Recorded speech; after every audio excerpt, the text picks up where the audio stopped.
Эту историю поведал мой дед. Насколько она правдоподобна, мне трудно судить. Просто потому, что все им рассказанное для меня – истинная правда. А история такова. Хуторяне давно заметили, что волки в их окрестностях стали соблюдать дистанцию. На домашний скот и людей не нападали, довольствовались лишь тем, что давал им щедрый лес. Может быть, они чувствовали, что люди пережили такую страшную войну, что испытали столько горя, что хватило бы его на несколько поколений разделить поровну, и всем было бы больно. Волчица выхаживала своего детеныша. Уйдя поохотиться, она обернулась посмотреть на своего сынулю. Он сладко спал, вздрагивая во сне и видя сны о себе, таком огромном, сильном, грозном. Но судьба решила все иначе. Какие-то чудовища на двух лапах разбудили волчонка пинками. Один из них решил взять его на руки и забрать с собой. Наверное, для того, чтобы затем посадить волчонка на цепь и хвастаться таким свирепым охранником. Волчонок изловчился и что есть мочи укусил обидчика за руку. Недочеловек швырнул его на землю и с размаху пнул ногой. Вскинул карабин и выстрелил. Страшная боль пронзила все тело серого комочка. Его горячая, красная кровь толчками вытекала из маленького простреленного тельца. Волчонок лежал на боку и тихонько скулил. Жалобно, умоляюще.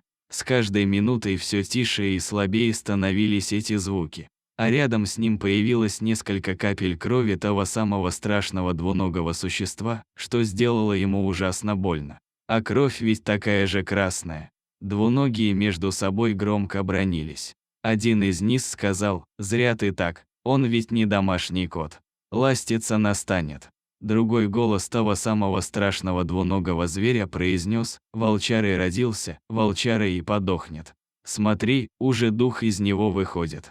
Да и по делам ему. Когда волчица почуяла неладное, бросила добычу на полпути и стремглав понеслась к своему сыну.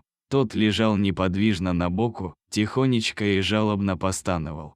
Скулить уже не оставалось сил. Волчица обнюхала своего волчонка, лизнула кровь на траве и, вскинув голову, завыла громко и протяжно. Такого воя хуторяне не слышали никогда. В нем была боль, отчаяние, любовь и ненависть, желание спасти свое дитя и отомстить обидчику, что хладнокровно убивал ее сына. Лесничий Прохор знал и любил свой лес. Он уничтожил не одну сотню капканов, помог исцелиться не одному десятку животных, начиная от благородного оленя и волка, угодивших в капканы, и заканчивая зайчатами и бельчатами, попавшимися в селки. И кусали и бодали его, но ни разу он не применил оружие или силу к животным, понимая, что в лесу все равны, впрочем, как и на всей нашей планете. Услышав этот вой, Прохор вышел из избы и стал прислушиваться. Лесная тишина и звуки сегодня были другими. Произошло горе. Мария вынесла ватник, бережно накинула на плечи мужа и, прижавшись к нему сзади, тихонечко промолвила: «Проша, может, все обойдется? Может, ты зря так переполошился?» Прохор надел на себя ватник, повернулся к жене. «Маша, я когда-нибудь ошибался?» Луна светила необычно ярко, казалось, что ей само солнце передало силу света, чтобы именно сегодня помочь этому волчонку и его маме. Чтобы использовать этот последний шанс. Волчица вышла навстречу к Прохору. Тот не успел отойти и десятка шагов от калитки, как увидел эту сильную, но прибитую к земле горем волчицу, держащую за шкирку своего умирающего сынишку. Она бережно опустила волчонка на землю, оскалила свои смертоносные белоснежные клыки и вновь завыла. Просяще, жалобно, умоляюще и скорбно. Мария перекрестилась и вышла из калитки с ружьем в руках. Прохор повернулся и велел ей ружье оставить. Она прислонила ствол к забору и встала рядом с мужем. Волчица отошла немного назад и легла на землю. В ее глазах мертвенным светом горела луна, печально, почти безнадежно. Всю ночь волчица молчала. Казалось, что она ушла от этого места, где оставила своего сына далеко и навсегда. Утром Прохор вышел из дома и зажмурился. Поднимающееся солнце ярко светило в глаза.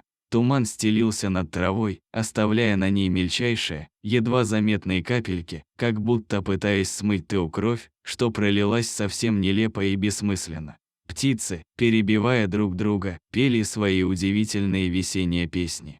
Песни любви, жизни, надежды и уверенности в прекрасном будущем. На теплом матраце, покрытом белоснежной простынкой, лежал маленький волчонок.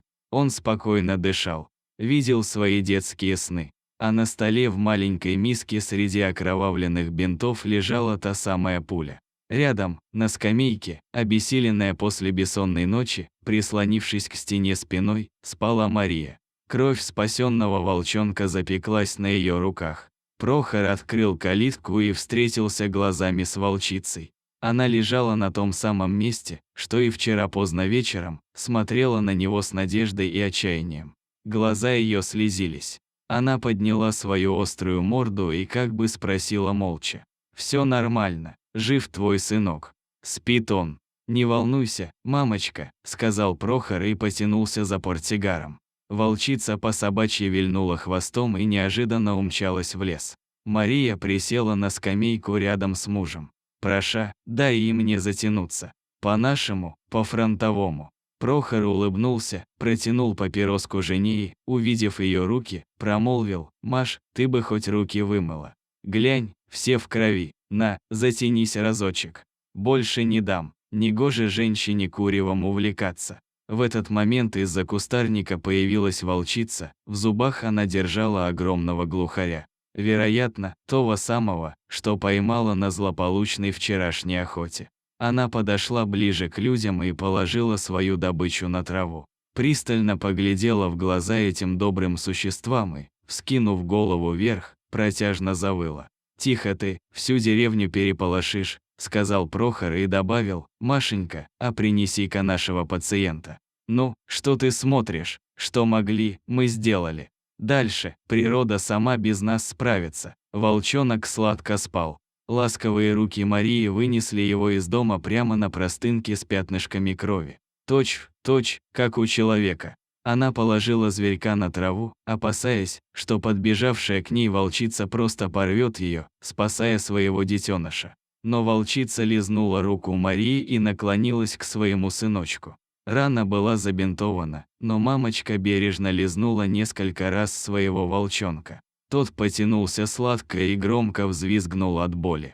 Волчица оскалила свои клыки, тихонько прорычала и аккуратно взяла за шкирку маленького пушистика. Мария и Прохор молча глядели вслед удаляющимся в лес волкам. Они возвращались в свою стихию, в свой дом. Если история вам понравилась, оцените ее лайком, буду признателен вашим комментариям.